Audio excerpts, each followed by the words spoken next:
inoperable, it's impossible to imagine how anyone thought they could get away with launching it. Actually, now that I think about it, it's probably a fitting metaphor for this film. If Scotty futzes was something you used to surprise donkeys, Uhura shows up to announce she has tiny bags of potato chips, and that this film she has an infatuation with Scotty that came out of nowhere and disappears by the end of the film. The red alert system sounds, and it turns out the ship is being ordered to the neutral zone, even though it's in pieces and doesn't even have a skeleton crew. Just wait till the Admiral gives the order.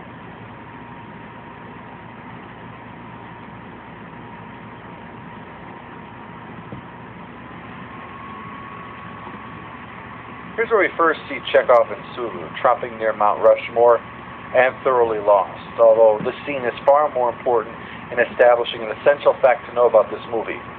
These are two actors who clearly are doing their best to try to give a shit when they really don't. All right, we're lost. We're making good time. When ordered to return to the rendezvous coordinates, they decide to try to save face by pretending to be in a blizzard. Uhura immediately sees through it, since she's on a ship designed to scan planets from space after all. Although it's a wonder that piece of equipment's working. Sulu and Chekhov this film exist for two reasons, and this is one: to be the butt of the jokes. Chekhov tries to add to the realism of the lie by blowing hard on the communicator. At this point, Koenig's contempt for his part is obvious. Just watch his delivery. Sulu, look. The sun has come out. It's a miracle. I can't wait to do Moontrap. And if you want to know why, I'll take this moment to point out that Shatner spends less time on the DVD commentary talking about Walter Koenig than he does talking about the owl over the campsite. That's the kind of thing you could probably sense from your director. If you watch any of the scenes he's in until he gets his next lines, he's obviously a man just trying to tolerate being in this movie so he can get his paycheck. Can people who hate Star Trek leave? Good question. No, you have to stay even longer. Oh. Anyway, since it's the middle of the day here, and obviously very urgent, you shouldn't be surprised that when we cut to Kirk, Spock, and McCoy further west, I might add, that it's now night and no one has bothered to come get them. Welcome to the script that time forgot. McCoy is excited to come get them. Welcome to the script that time forgot. McCoy is excitedly sharing some baked beans he made with a special recipe his father gave him, with booze as a secret ingredient. Actually, with McCoy, it's probably the main ingredient. This prompts Kirk to make what I believe is the first Star Trek fart joke. Hard to believe the 3 movies prior he was battling a villain who quoted Melville, and now is an inch away from Pull My Finger.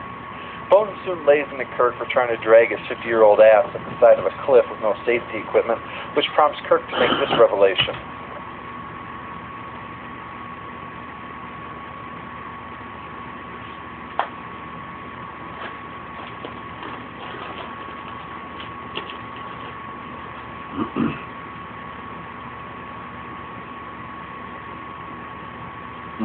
Is it there?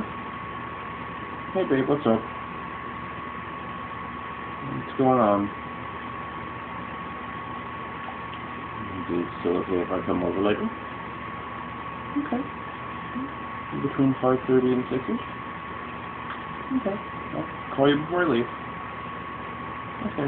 Love you, babe. And see you in a bit. Bye-bye.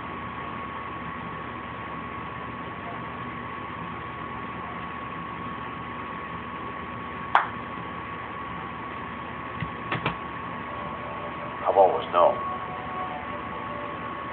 I'll die alone. Or with the bald French guy, which is like being alone if he's a waiter, I suppose. This prompts more of the stuff that tries to pass for comedy in this movie. I'm preparing to toast a marshmallow.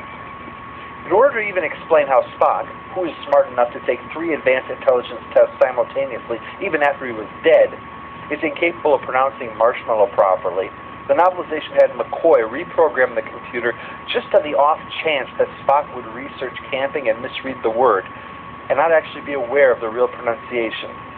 That's about as clever as Bones can get as far as practical jokes go, or as much as his old heart can take, I guess. Then again, his banking on Spock being sloppy is pretty accurate, since he read up that they would do a sing-along and made no effort to actually learn any, as they attempt to sing around and fail due to Spock's confusion and the unfortunate fact that they are notorious for their inability to sing. Well, having eaten, gotten drunk, sung, toasted marshmallows, and farted the night away, they turn in. only to soon have Uhura and a shuttlecraft come and pick them up. About time. It's been, what, at least 6 hours? Lewis and Clark could have found them faster. Anyway, the shuttle heads up, and we get a beautiful shot of the Enterprise framed against the moon. Meanwhile, a Klingon bird of prey is going to test its mettle in destroying a space probe. A plaque of naked people on there indicates this is Pioneer 10, which in the 23rd century would be maybe, 2/10 of a light year away from Earth, or to put in modern terms, the equivalent of a Chinese bomber hanging around a few miles away from Washington, D.C. The first shot only wings it, causing Pioneer 10 to scream. I'm dead serious. Listen. Is it being implied the probe is alive and that Shatner's making a dig at the first movie with this by making the big bad of that movie get taken out by his villains? If so, the joke's on him. Anyway, in space, no one can hear you scream, so the Klingons show no mercy and finish the job. However, the Klingon captain's not all that happy with what he's done. But then the signal comes in about the attack on Nimbus 3. He realizes the Federation will also send a rescue ship, so he'll go there so he can attack it. Really. Not that it is the Enterprise or Kirk, just that it's a Federation ship he's going to go attack it. Okay. Well, first, we see how successful the Planet of Galactic Peace is, considering someone is going there just to start a fight. And second, while I'm sure the Klingons allow their key as a prey some latitude, does it make much sense to you that they tolerate people flying around and firing on their greatest enemy who may possibly have a planet-annihilating weapon? At least Kirk's plan was to get a great weapon to defend his people, something the High Council would definitely endorse and reward him for. While Claw here is planning to attack because he's fucking bored. I guess the Klingons didn't make much use of those holodecks for first-person shooters. So Kirk arrives on the bridge, sort of. As you can see, most of it still doesn't work, and they still don't have enough of a crew. But that doesn't stop the Admiral. Bob? Jim? Well, we're dressing informally, aren't we? Yeah, well, I'm guessing if you want formal, you may want to set the example, Bob. But let me tell you, Admiral Bob doesn't know his ass from a dry ice mine. He sets up the entire premise of the movie based on the most foolish of reasons, or from outside the story, the most arrogant. Apparently, having Kirk handle a mission to save hostages on some flop, decades-old publicity stunt is so vital, it's worth sending a ship that can barely fly and doesn't have enough of a crew, rather than having Kirk take, the Excelsior that's sitting right there at Earth with them. Or are we supposed to believe that despite months having transpired, they still haven't fixed what Scotty did to it? With all the yahoos knocking shit over on the bridge and the yeoman wandering around with Kirk's jacket, it seems like the message of this film is that Kirk, Bones, Spock, and Scotty are the only competent people left in all of Starfleet, that everyone else is a danger to themselves and those around them. When Admiral Bob admits the Klingons will likely send ships too, this becomes even more asinine, as Bones soon observes how much they despise Kirk, and they're going to send Kirk in a broken ship on this mission. If I was watching an episode of 24 where they said that instead of sending in CTU teams in helicopters and armored vehicles, they're just sending in Jack Bauer alone on a lawn tractor, it'd still make more sense than this movie.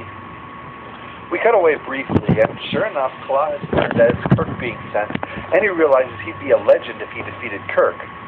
Of course, every other Klingon is probably thinking the same thing, but since Claw is parked on Earth's front doorstep, apparently, he'll be the one who gets to go after the Enterprise. Back on the Enterprise, things are messed up with the captain's log, which is apparently an actual logbook that, thanks to advanced computer technology, is small enough to fit inside a single suitcase. It's also broken. In fact, it's so poorly made, they have a giant display whose sole purpose is to light up when the thing is broken. Talk about a complete lack of faith. Even the red ring of death on an Xbox is making use of something that has a different, normal function. We're beyond failure of the ship now, since this is an independent component that also happens to be broken, which means that this random sampling shows the Federation can't make anything that works. If Spock was lucky one of those rocket boots didn't misfire, instead was firing through the trees of Yosemite, this giant blinking warning light flashing the whole way. Giving up on a log entry, we see that General Cord's bio is up on the screen, and apparently he was a military genius who's fallen out of favor. Then we get to the hostage tape. Our Romulan ambassador speaks and demonstrates that people in film never seem able to act like normal people, coming out from behind Cord and walking down the stairs while talking, then for no other reason, walking right back up the stairs again to stand next